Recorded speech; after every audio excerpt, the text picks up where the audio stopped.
ሰላም ጤና ይስጥልን ውድ የሆናችሁ የቻናላችን ቤተሰቦች ለዛሬ ሰኔ 30 ዕለተ ማክሰኞ ይሆናሉ ያላቸውን አጫጭር መረጃዎች ይዘን ቀርበናል። የምንለቃቸውን ተአማኒነት ያላቸው መረጃዎች ሰብስክራይብ በማድረግ አብራችሁ ሁኑ። እነሆ ኢትዮጵያ ባለፉት 5 ዓመታት ወዲህ ለሀገሪቱ እድገትና ኢኮኖሚያዊ ተጠቃሚነትን ለማረጋገጥ የህዝቦቿን ብሔራዊ ጥቅም ለማስጠበቅ ይሆናሉ ያለቻቸውን በርካታ ስራዎች ለለውጡ መንግስት ወይም ሪፎርም ተግባራ በተከናወኑበት የቆየች ሲሆን ከዚህ ውስጥም ጥቂቶቹ ግባቸውን ቢመቱም ቀሪዎቹ ደግሞ ለማሳካት መንግስት በቁርጠኝነት በመስራት ላይ ይታወቃል። የኢፌዴሪ የህዝብ ተወካዮች ምክር ቤት ባለፉት 5 ዓመታት ውስጥ ለኢትዮጵያ ዘላቂ ጥቅም ይሆናሉ ያላቸውን 100 አዋጅ አንቀጾች ማሻሻሉ ይታወሳል። ከነዚህ ውስጥም ከ10 በላይ የሆኑት ግባቸውን መተዋል ተብሎ ይገመታል።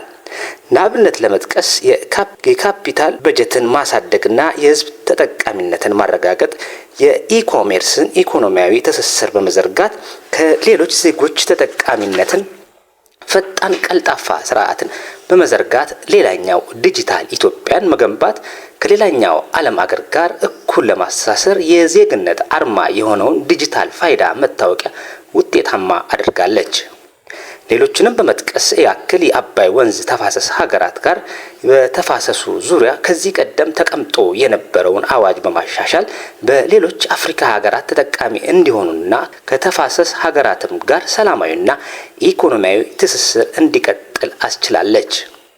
ከዚህ ጋርም ተያይዞ የአዋጅ አንቀጾች ከተሻሻሉ ቁልፍና ውጤታማ የሆኑ በኢትዮጵያ ኢኮኖሚ እድገት ያንበሳውን ድርሻ በመያዝ ከሌሎች የአፍሪካ ሀገራት ጋር አብሮ በመስራት የሚለውን የአፍሪካ ሀገራዊ ኢኮኖሚ ትስስር ይገለጻል። በሀገሪቱ እድገትና ሰላም ለዜጎች ደህንነት ለማስጠበቅ ሲባል የሽብርተኝነት አዋጅን በማጽደቅ ተጨማሪው ማሻሻል ሲሆን ከተሻሻሉትም አዋጆች ውስጥ ውጤታማ የሆኑት እነዚህ 10ዎቹ መሆናቸው የታወቀ ነው። ሌሎቹ ደግሞ በማህበራዊ ዋስትና አዋጅ መሻሻል፣ የባንክ አዋጅ፣ የሪል ስቴት አዋጅ ሲሆኑ እነዚህ አዋጆች በትክክል ግባቸውን በመምታት የዜጎችን ኢኮኖሚያዊ ተጠቃሚነት ላይ ውጤታማ አምጥተዋል። በተያያዘም የኢፌዴሪ ተወካዮች ምክር ቤት ባለፉት 5 ዓመታት የሥራ ዘመን በርካታ ውይይቶችን በማድረግ በርካታ ሐሳቦችን በማጽደቅና ማሻሻል ሲሰራ የቆየ ሲሆን በዛሬው ዕለትም ሰኔ 30ኛውን መደበኛ ውይይት ያደርጋል። በውይይቱ ላይም ጠቅላይ ሚኒስትር ዶክተር አብይ አህመድ ተገኝተው የ2018 ዓመት የበጀት ዓመት አጠቃላይ ሪፖርት ያቀረቡ ሲሆን በ2019 ዓመትም የበጀት ለምክር ቤቱ ቀርቦ በአብላጫ ድምጽ በማግኘት ጸድቋል። በምክር ቤቱ ውሎም አምባሳደሮች፣ የሃይማኖት አባቶች፣ በርካታ ተቃዋሚ ፓርቲ ተወካዮች፣ ሌሎች ታዋቂ ግለሰቦች ተካፍለውበታል። ጠቅላይ ሚኒስትር አብይ አህመድም ከምክር ቤቱ ጋር አባላት በቀረበላቸው ጥያቄዎች መልስ የመለሱ ሲሆን በ2018 ዓ.ም ግንቦት 24 የተደረገውን ምርጫ በስፋት አቅርበዋል። ምርጫውን አስመልክቶ በስፋት ገልጸዋል። ከኢኮኖሚ መረጃዎች ሳንወጣ የአዋሳ ከተማ ነዋሪዎች ግብርን በአግባቡ በመክፈል ምስጋና አገኙ። የንግድ ስራ ላይ የተሰማሩት የከተማ ነዋሪዎቹ በከተማው እየተደረገ ያለውን ፈጣን ልማትና ለውጥ ያደነቁ ሲሆን ግብርን በአግባቡ በጊዜው በመክፈል ውጤት አለው በማለት አስተያየታቸውን ሰጥተዋል።